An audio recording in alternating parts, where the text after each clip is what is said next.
अस्सलाम वालेकुम। अच्छा, आप इस वेबसाइट पे अपने मैच की प्रैक्टिस कर सकते हैं। यहाँ पे अपना नेम और क्लास एंटर करें। उसके बाद स्टार्ट क्विज़ पे जैसे ही आप क्लिक करेंगे आपका क्विज़ स्टार्ट हो जाएगा। नेम के अंदर अपना नेम लिख दें, क्लास के अंदर क्लास। अच्छा, तो वो पहला क्वेश्चन आया है इनिशियल। अब अगर आप डायरेक्ट विदाउट हिंट गेस कर सकते हैं तो गेस करें, नहीं तो हिंट माँग लें। अच्छा, ये कह रहा है ऑल ग्रामर टाइम फॉर्मेट्स। अच्छा, आप देखो टाइम फॉर्मेट्स के बारे में कह रहा है। टाइम बताने के लिए ग्रामर के अंदर यूज़ होती है टेंसेस। तो इनमें से एक टीम मुझे लगता है टेंस होगा। Tenses, types of tenses, easy. Types of tenses in English grammar. अच्छा, types of tenses in English grammar. अगर आप पहले हिंट के बाद गेस नहीं कर पाए हों तो आप यहाँ पर मोर हिंट पे क्लिक करके मोर हिंट भी पूछ सकते थे। ठीक हो गया? देखो मोर हिंट जैसी पूछी तो क्वेश्चन और इजी हो गया, बता दिया भाई there are 12 forms in 4 types. ऐसा ही है ना, सिंपल, कंटिन्यूअस, परफेक्ट और परफेक्ट कंटिन्यूअस। 4 टाइप्स हैं और टोटल 12 फॉर्म्स हैं। टेंसेस के बारे में पूछ रहे हैं। ये मेरा पहला क्वेश्चन सही हो गया। अच्छा, अब दूसरा क्वेश्चन आया है फिलअप्स। अच्छा, आप डायरेक्ट गैस नहीं कर पा रहे तो ज़ाहिर है हिंट हिंट पे क्लिक करूँगा। इसी तरह रियल टाइम मैच जब आप खेल रहे होगे तो मैच खेलते आप अगर आप गैस नहीं कर पा रहे, मैच तो व्हाट्सएप ग्रुप में होगा ना, तो आपने क्या करना है, आपने हिंट माँगनी है। अच्छा, क्या कह रहा है? They make writing more interesting. अच्छा, आंसर तो मेरे ज़हन में आ गया लेकिन मोर हिंट फिर भी माँग लें। फिगर्स ऑफ स्पीच है। अच्छा, मोर हिंट जैसे ही माँगा तो क्या कह रहा है देखो, simile and metaphor are types, यानी सिमिली और मेटाफोर जो है ना वो इसी के टाइप्स हैं। अच्छा, अब देखो फिलअप्स के अंदर जो है ना, मोर हिंट के बाद आपको यहाँ पर ऑप्शन मिलेगा 1 वर्ड हिंट, 2 वर्ड हिंट या 3 वर्ड हिंट।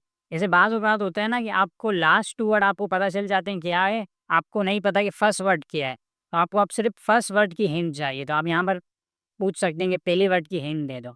अब जैसे ही फर्स्ट वर्ड की हिंट मांगी ना तो क्या कह रहा है, language tools that create imagery. अच्छा, यानी फिगर।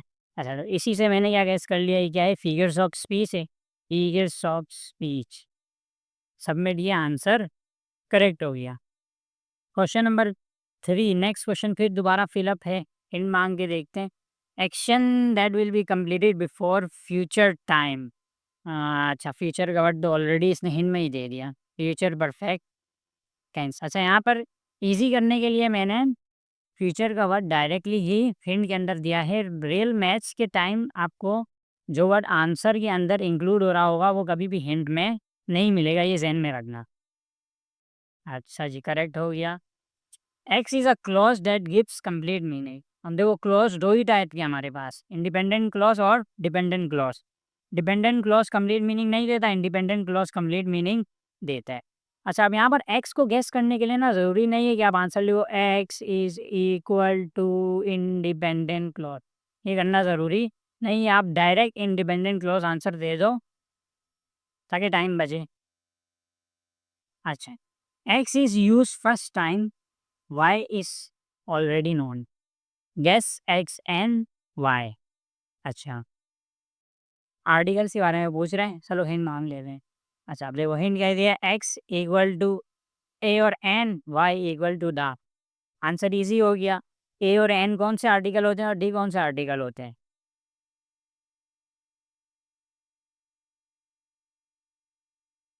अच्छा, अब यहाँ पर भी देखो आपको एक्स इक्वल टू और वाई इक्वल टू करके आंसर करना ज़रूरी नहीं है। आप directly indefinite article space definite article answer करेंगे तो मैं समझ जाऊँगा कि आपने आंसर किया कि एक्स इनडेफिनेट है और वाई डेफिनेट है। आंसर करेक्ट हो गया। अच्छा, नेक्स्ट फिलअप दोबारा आया, हिंट मांग लेते हैं। Subject and verb must match in number. अच्छा, फिर यहाँ पे देखो, यहाँ पे फिर से सब्जेक्ट और वर्ब जो आंसर में ऑलरेडी इंक्लूडेड है, हिंट में आ गया है, मैंने आसानी के लिए दिया है। मैथ्स के टाइम कभी भी ऐसा नहीं होगा कि जो वर्ड्स आंसर के अंदर आ रहे हों वो आपको हिंट में मिलें, तो ये ज़हन में रखिए। Subject verb agreement,